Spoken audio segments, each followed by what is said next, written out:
பா என்னடா? காலேஜ்ல என் ஃப்ரெண்ட்ஸ் எல்லாரும் பைக் வச்சிருக்காங்க. அதுக்கு எனக்கு ஒரு பைக் வாங்கிட்டாயே. ஏன்டா இப்பதான் காலில் உள்ள குறையா கடை வாங்கி காலேஜ் ஃபீஸ் கட்டி விட்டுருக்கேன். இப்போ உனக்கு வண்டி வேணுமா? அதெல்லாம் வாங்க முடியாது, சாப்பிடு. இப்ப என்ன, நான் பைக் தானே கேட்டேன், எனக்கு சோறே வேணாம். டே டே டே டேய், என்னப்பா இந்தா பைக்கா? ஆமா. அந்த புது பைக் எனக்காப்பா? ஆமாப்பா. தேங்க்யூப்பா. கை நீட்டி காசு வாங்க தெரியுதுல, ஒழுங்கா கொடுக்க தெரியாது. என்ன கத்தாதீங்க, அக்கா பக்கம் ஆள் இருக்கு. என்ன அசிங்கம், அது வாங்குறதுக்கு மட்டும் தெரிஞ்சிருக்கணும். நீ இருக்கிற நிலைமைக்கு உன் பையனுக்கு பைக் தேவையா? நாளைக்கு தந்துடுறேன். ஒழுங்கு மரியாதை நாளைக்கு காசு எடுத்து வை, இல்லைன்னா அவள் தான் சொல்லிட்டேன். இது வேற சொல்லப்படுது. பா என்னப்பா? இதாங்கப்பா. என்னதுப்பா அது?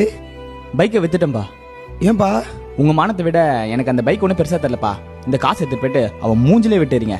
நான் பஸ்ல போய்க்கிறேன்ப்பா.